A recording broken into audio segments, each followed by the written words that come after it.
Third standard English, chapter number 9, Emperor's New Clothes. Let us start meaning. Outfit, a set of clothes that you wear together. Tricksters, it means persons who cheat people of their money. Pretended, behaved as if something was true when you know that it was not true. Exhausted, it means very tired, थका हुआ हो वो. Invisible, that cannot be seen, जो दिखाई नहीं देता वो. Embarrassed, it means shy या तो ashamed, मतलब जिसका नेचर शर्मीला हो वो. सो एम्पेरर गए थे, एम्पेरर के पास दो ऐसे टेलर गए थे जो कि टेलर बेसिकली थे ही नहीं. देखते हैं आगे क्या करते हैं. The emperor was very excited to hear this. With outfit made from this special cloth he would be the most special emperor who had ever live. उस जो टेलर दो गए थे जो कि बेसिकली टेलर नहीं थे बट वो चीटेड पर्सन थे, ट्रिक्स्टर्स थे. तो जब उसने एम्पेरर को ऐसा बोला कि मैं आपके लिए इतना अच्छा आउटफिट बनाऊंगा, तो एम्पेरर के माइंड में ये विचार आया, यदि सच में ये ऐसा आउटफिट मुझे बना कर देगा तो मैं वर्ल्ड का बेस्ट किंग साबित होगा. How clever his subjects were. He happily allowed to take 2 tailors to take his measurement. और उसने अपना मेजरमेंट, नाप लेना पड़ता है ना, जो आउटफिट सिलाई करने के लिए देना है तो पर्सन का नाप लेना पड़ता है. तो उसने अलाउ किया कि आप मेरा बॉडी का मेजरमेंट ले लो. He happily allowed the take 2 tailors to take his measurement. He gave them a beautiful room in the palace. और उसको पैलेस में एक रूम भी दे दिया. क्या करने के लिए? अपना आउटफिट स्टिच करवाने के लिए टेलर को रूम अलॉट किया. He instructed his servants to give the tailors everything they needed to make the new clothes. और उसके सर्वेंट को ऐसा बोला कि जो भी चीज़ उसको चाहिए वो उसको अलॉट करो यानी दो.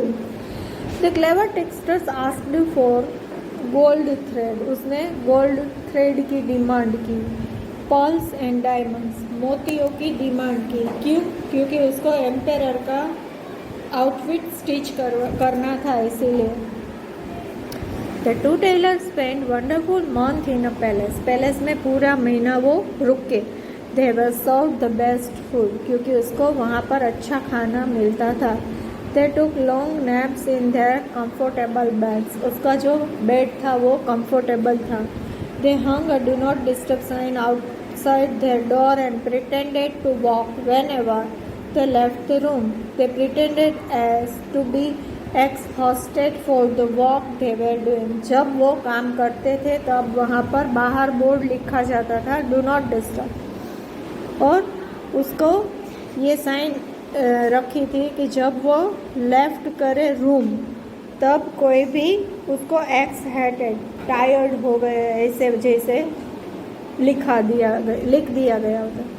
Day after day they asked for more gold thread and diamond. दिन प्रतिदिन वो उसकी डायमंड की डिमांड बढ़ती ही गई. They insisted that no one should see the clothes before they were completed और the magical properties would be destroyed. Even the emperor had to be patient. Emperor को भी पेशेंट यानी धीरज रखनी थी, क्योंकि उस टेलर ने ऐसा बोला था कि जब तक मैं पूरा आउटफिट स्टिच ना कर लूँ तब तक कोई मुझे डिस्टर्ब ना करे. Finally they announced that the emperor's new clothes were ready. उसके बाद फाइनली उसने डिक्लेयर किया कि किंग का नया आउटफिट अब रेडी हो गया है. The emperor ordered him prime minister to be present at the fitting. The 2 tricksters put up a big show by taking imaginary cloth out of the big box and holding them against the emperor's body. Both the emperor and his prime minister received nasty shock. They could not see the cloth. उसने cloth देखा ही नहीं. क्यों? क्योंकि वहाँ पर क्या था, तो कि कोई सिंपल सा आउटफिट था. Does this mean that I am stupid? Must pretend that I can see the clothes or everyone will know how stupid I am. Thought the emperor and the prime minister. दोनों ने ऐसा सोचा कि ये क्या हमें मूर्ख बना रहा है.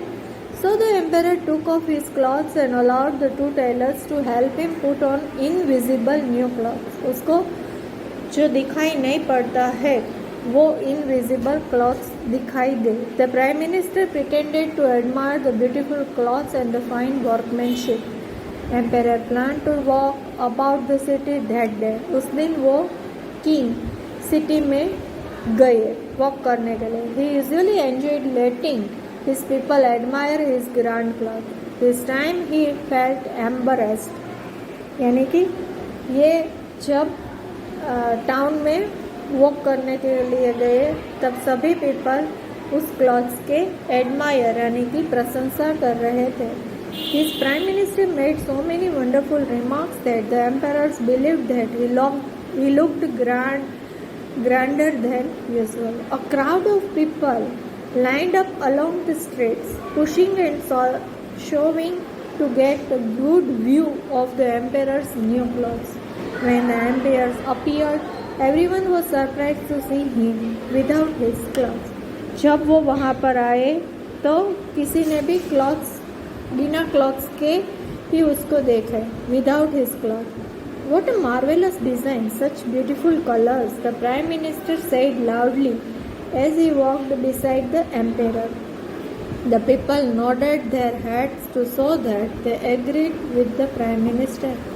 Everyone felt embarrassed, but no one dared tell the truth. सब लोग की गर्दन शर्म से झुक गई क्योंकि सभी पीपल उस टेलर ने जो स्टिच किया आउटफिट उसकी प्रशंसा कर रहे थे, पर किसी को सच बोलने की जैसे हिम्मत नहीं हो पा रही थी. Suddenly a little boy who was sitting on his father's shoulders called out, "The emperor doesn't have his clothes on. He is walking around without his clothes on."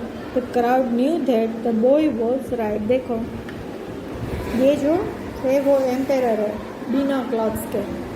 वो सिटी में ही आए हैं ऐसे वॉक करने के लिए. कोई ऐसा बोलता नहीं था कि ये एम्पेरर है. पर एक छोटा बच्चा जो कि देखो यहाँ पर है ना, वो उसने बोल दिया.